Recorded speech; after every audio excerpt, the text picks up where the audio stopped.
Tere kõigile, eetris on nädala uudised. Ajad, mil katoliku kirik sai USA maksumaksjatelt miljardeid, näib olevat möödas. Selle aasta alguses vähendas Ameerika Ühendriikide rahvusvahelise arenguagentuur USAID USA katoliku piiskopite konverentsi USCCB rahastamist. Esmaspäeval teatas valitsusväline organisatsioon WWO, mis on suhtunud väga mõistvalt tüürita demokraatliku partei propageeritud rahvuste tapmise poliitikasse, sealhulgas avatud piiridesse nii lõuna kui ka põhjarindel, et tema partnerlus föderaalvalitsusega pagulaste tugiteenuste osutamisel on lõppenud. AP News teatas, et USCCB samm lõpetada 50 aastat kestnud partnerlussuhted föderaalvalitsusega pagulaste teenindamiseks tuli pärast seda, kui USAID on vähendanud pagulaste ümberasustamise programmide rahastamist.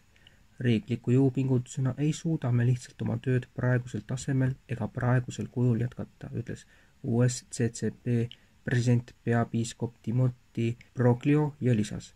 Töötame selle nimel, et leida alternatiivsed vahendid inimeste toetamiseks, keda föderaalvalitsus on nendesse programmidesse juba lubanud. Palume teie palveid paljude mõjutatud töötajate ja pagulaste eest.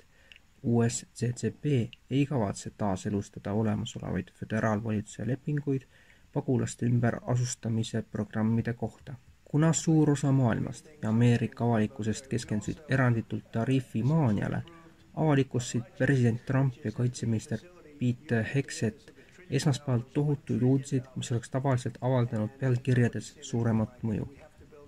Pentagonil on peagi esimene $1 trillioni eelarve. President Trump ütles Valges Majas Iisraeli peaminister Benjamin Netanyahut võõrustades. Keegi pole midagi sellist näinud. Peame üles ehitama sõjaväe ja oleme väga kuluteadlikud, kuid sõjavägi on midagi, mida me peame ehitama ja me peame olema tugevad. Kuid iroonilisel kombel tuleb teade, kuna administratsioon on agressiivselt püüdnud välja juurida valitsuse raiskamist ja liigseid kulutusi. Reaalsus on see, et aastakümneid on mõlemad pooled lasknud kaitsekulutustel kontrollimatult tõusta. See näib jätkuvat ja suur võitja jääb sõjatööstuskompleksiks isegi keset Doge'i maha surumist. Ka Hegseth tegi selle teate X-is, jagades videot Trumpist, kes kiitis tulevast $1 triljoni eelarvet. Aitäh, härra president, varsti tuleb esimene $1 triljoni kaitseosakonna eelarve. Idahost peaks saama USA uusim osariik, mis lubab parasiidi vastast ravimit Ivermectini müüa ilma retseptita pärast seda, kui osariigi seadusandja on võtnud vastu meetme. Senati seaduseelnõu 1211 kiideti osariigi seadusandlikus kogus eelmisel reedel hõlpsasti heaks ja toimetati samal päeval kuberner Brad Lidli lauale. Eelnõu teksti kohaselt lisab olemasolevale seadusele, et Ivermectini võib müüa või osta ilma retseptita või tervishoiutöötajaga konsulteerimata, mis tähendab, et seda saab müüa käsimüügis. Eelnõu võeti osariigi senatis vastu häältega 29-9 ja parlamendis 66-1. Lidl pole avalikult kommenteerinud, kas ta allkirjastab eelnõu või mitte. Epoch Times võttis pühapäeval kommentaaride saamiseks ühendust kuberneriga. Ning hetkel jälgib kogu maailm pingsalt Trumpi tariife edasi-tagasi ja kiiret mõju maailmaturgudele. President Trump on taas ähvardanud Iraani vastase sõjalise tegevuse võimalusega.